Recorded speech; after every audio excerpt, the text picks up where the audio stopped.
राम मंदिर आंदोलन में बढ़ चढ़कर हिस्सा लेने वाली साध्वी उमा भारती मोदी सरकार में मंत्री भी रह चुकी और मध्य प्रदेश की मुख्यमंत्री की जिम्मेदारी भी संभाल चुकी। लेकिन अब यही उमा भारती बीजेपी के लिए सबसे बड़ी मुसीबत बन गई, क्योंकि उन्होंने मध्य प्रदेश की शिवराज सरकार और बीजेपी के आलाकमान के सामने एक ऐसा संकट खड़ा कर दिया जिससे पार पाना ना तो शिवराज सरकार के लिए आसान नजर आ रहा है और ना ही बीजेपी आलाकमान के लिए। शायद इसीलिए बीजेपी ने उमा भारती की मांग पर लगातार मौन साधा हुआ है। लेकिन अब उमा भारती का सब्र जवाब दे रहा है, इसलिए उन्होंने अब खुलेआम बीजेपी को चेतावनी दे दी है।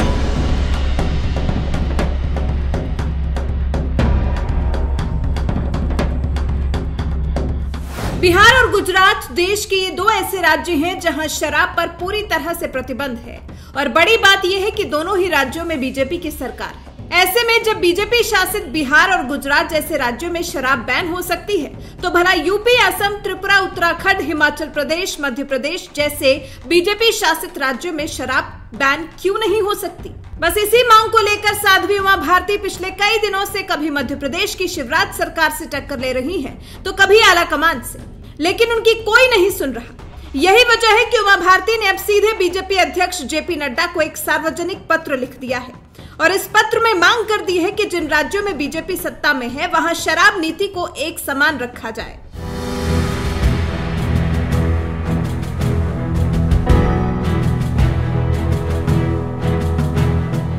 शराबबंदी को लेकर अभियान तेज करने वाली बीजेपी नेता उमा भारती ने पार्टी अध्यक्ष जेपी नड्डा को लिखे एक पत्र में कहा है, मध्य प्रदेश में बनी नई शराब नीति राज्य को सभी मायने में विनाश की तरफ ले जा सकती है। ये राज्य के विकास की दृष्टि से सही नहीं है। शराबबंदी मेरे अहंकार का मुद्दा नहीं है, बल्कि ये महिलाओं के सम्मान, सुरक्षा से जुड़ा मुद्दा है। ये युवाओं की रोजी रोटी और उनके भविष्य से जुड़ा हुआ सामाजिक मामला है। शराबबंदी को लेकर मैंने पहले भी जो मुलाकातें की हैं, उनके बारे में बातों को कभी सार्वजनिक नहीं किया, क्योंकि मुझे भरोसा हो जाता था कि कोई सकारात्मक परिणाम आएगा। लेकिन अपने इस मौन के चलते मैंने अपना मजाक बनवाया, निंदा आलोचना की पात्र भी बनी। इसलिए अब मैं आपसे इस विषय को लेकर सार्वजनिक अपील कर रही हूँ। बीजेपी नेता उमा भारती ने मध्य प्रदेश की बीजेपी सरकार को आड़े हाथों लेते हुए कहा, हमारे देश में शराब पीकर वाहन चलाना अपराध है, तो फिर हमारी मध्य प्रदेश की सरकार ने खुले हाथों में झुंड के झुंड लोगों को शराब पिलाने का लाइसेंस देकर क्या गैर कानूनी काम नहीं किया? क्योंकि वो शराब के नशे में ही अपने घर तक वाहन से जाते हैं। शिवराज जी पर अभी भी मेरा भरोसा है। आप मेरा बहुत सम्मान करते हैं और मुझे अच्छी तरह से जानते हैं कि मैं पार्टी लाइन नहीं तोड़ती हूं, लेकिन जिन विषयों पर मेरी आस्था होती है उन्हें भी मैं छोड़ती नहीं। मध्य प्रदेश की पूर्व सीएम उमा भारती ने बीजेपी अध्यक्ष जेपी नड्डा को लिखे इस पत्र में कहा, अब मैं आपसे अपनी पार्टी के मुखिया से सार्वजनिक अपील करती हूं कि शराब और नशे पर पार्टी के वरिष्ठ जनों से आप परामर्श करके एक जैसी शराब नीति सभी बीजेपी शासित राज्यों को लागू करने का निर्देश दें। जैसे कि गांव और शहरों में भीड़ को खुले हाथों में शराब पिलाना, किसी भी धार्मिक स्थल और शिक्षण संस्थाओं से शराब की दुकान की दूरी और निश्चित समय पर ही दुकान का खुलना, 11 शराब की बोतलें घर ले जाने की अनुमति, एक के बदले एक मुफ्त बोतल देने की दुकानदारों की नीति, मजदूरों की बस्तियों के पास शराब की दुकान और अहाता जहां महिलाएं जुटती हैं, इन सब में पार्टी की नीति स्पष्ट हो और हमारी पार्टी की हर राज्य सरकार उसका पालन करने के लिए बाध्य हो। शर्मनाक बात है मेरे लिए, क्योंकि मैं ही तो हूँ जिसने किया, हमारी ही सरकार है, हमारी ही पार्टी है।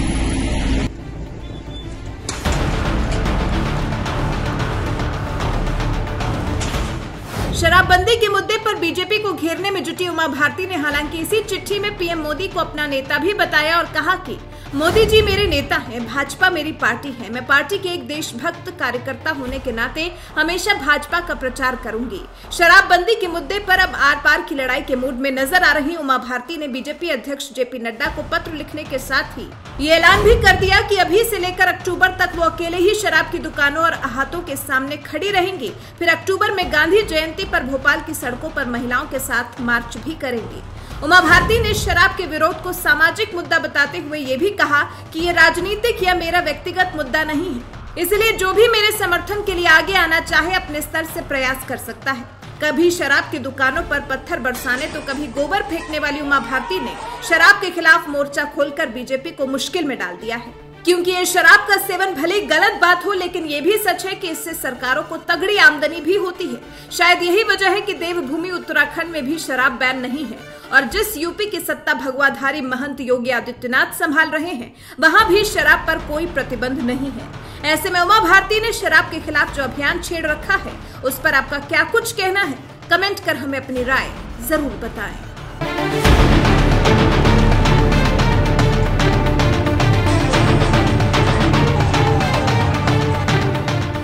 यहाँ एक दुकान किसी एक गांव के नाम पे आवंटित थी और वो दुकान उस गांव की जगह पे ओरछा के मुख्य प्रवेश द्वार पर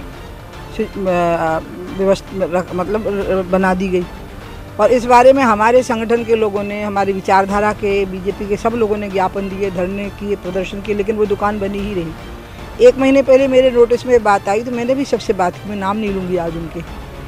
कल भी मैंने सुबह बात की कि मैं ओरछा जा रही हूँ, अब तो मुझे दुकान बंद मिलनी चाहिए, क्योंकि ओरछा और अयोध्या का बराबर महत्व है। तो ठीक मुहाने पे शराब की दुकान होना मतलब शराब का आचमन करते हुए लोग आएंगे क्या? शराब देखते हुए लोग आएंगे क्या? ऐसा तो कहीं नहीं देखा किसी धर्मस्थली पे। और वो रोड से भी बहुत दूर नहीं है जो रोड के नियम होते हैं। यानी सारे नियमों का उल्लंघन करके धज्जियाँ उड़ाते हुए वो दुकान वहाँ ठप्पे से बनी रही। तो आज जब मैं वहाँ पहुँची तो पत्थर, तो मैंने कहा था ना अपराध है, फेंकना बहुत बड़ा अपराध मानती हूँ, और मैंने कहा था दुकानदार FIR दर्ज करे भोपाल में तो मैं ज़रूर गिरफ्तारी दूंगी। लेकिन दुकानदार मेरे प्रति बहुत श्रद्धा रखता था, तो उसको लगा कि दीदी सही है, हमारी दुकान गलत है, तो इसलिए उसने FIR दर्ज नहीं की। यहाँ भी मैंने उन लोगों को बिल्कुल परेशान नहीं किया, बल्कि उनको परे कर देती हूँ। फिर थोड़ा मैंने गोबर छिटक दिया, वो भी एक बहुत पवित्र गौशाला की गाय का गोबर छिटक दिया है। और मैंने इसकी सूचना भी दे दी है जहाँ मुझे देनी है कि आप इस दुकान को हटाइए। ये बिल्कुल ठीक ओरछा में लोगों का स्वागत कर रही है। ओरछा राम राजा की नगरी है, राम का नाम सबसे पवित्र नाम माना गया, भगवान विष्णु सबसे पवित्र माने गए। दीदी, राहुल गांधी के लिए ईडी में जो उन्होंने पढ़ाया है उसमें बड़े भीड़ जा रही है, क्या दर्शाना चाहते हैं? क्या है असल में हम लोग को ना राहुल का माइंड समझना पड़ेगा। राहुल और उनके परिवार ने माना कि देश हमारी जागीर है और हम इस देश के सामंत हैं, तो हम कोई भी चीज़ इधर से उधर कर सकते हैं। उन्हें होश ही नहीं था इसका कि ये देश है, ये इनकी जागीर नहीं है ख़ानदान की, इनको लोगों ने चुना हुआ है। तो कुछ भी करते रहे और उस कुछ भी करते रहने को सरकार का संरक्षण मिलता रहा, क्योंकि सरकारें ही उनकी थी, मनमोहन सिंह जी वगैरह की थी। तो इसलिए कांग्रेस के जो लोग हैं, देखे ना जिस तरह से अभी तक कांग्रेस के लोग किसी बुराई के खिलाफ सड़क पे नहीं आए, खाली पार्लियामेंट में मुँह चलाते रहे। पहली बार हुआ कि उस परिवार को बचाने के लिए और भ्रष्टाचार को बचाने के लिए वो सड़क पे आ गए। लेकिन मुख्य बात समझ के चलिएगा कि राहुल जी और उनकी वो बहन है मिसेस वाड्रा, वो ये मान के चलते हैं कि हम शहजादे और शहजादी हैं, ये हमारा राजघराना है और ये देश हमारी जागीर है और ये देश की जनता हमारी प्रजा है और ये कांग्रेस जन जो है ये हमारी चाटुकारों की सेना है। और उसी माइंडसेट को कांग्रेस देख के फिर खाद दे रही है ऐसी गलती करके। अच्छा, आपको क्या लगता है ओवैसी और मदनी क्या है, मुसलमानों को पुकार है? नहीं, उनकी इस स्थिति को बनाने के लिए मैं पूरी तरह से कांग्रेस को जिम्मेवार मानती हूँ, क्योंकि जब शाहबानों का केस आया था उस समय पर जो सुप्रीम कोर्ट का फैसला था वो शाहबानों के पक्ष में था।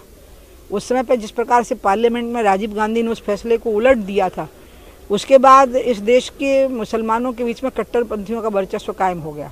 तो अब तो लोग वो उस भाषा को बोलने लगे हैं मजबूरी में, क्योंकि उन्हें लगता है इसके अलावा हमारा पॉलिटिकल सर्वाइवल नहीं हो पाएगा। तो ओबीसी तो पढ़े लिखे आदमी हैं, मदनी भी बहुत मेरे ख्याल से सभ्य से व्यक्ति हैं, लेकिन अब वो जो बातें बोल रहे हैं वो उनकी मजबूरी है, नहीं तो उनकी राजनीति खत्म हो जाएगी। और ये सब कांग्रेस ने किया आरिफ मोहम्मद खान को अलग करके, क्योंकि आरिफ मोहम्मद ने विरोध किया था कि शाहबानों के बाद में जो मतलब पार्लियामेंट में जो अमेंडमेंट किया गया वो सबसे बड़ा पाप किया था कांग्रेस ने इस देश की महिलाओं के साथ, इस देश के मुसलमानों के साथ, और मुसलमानों को कट्टरपंथी नेताओं की झोली में फेंक दिया था।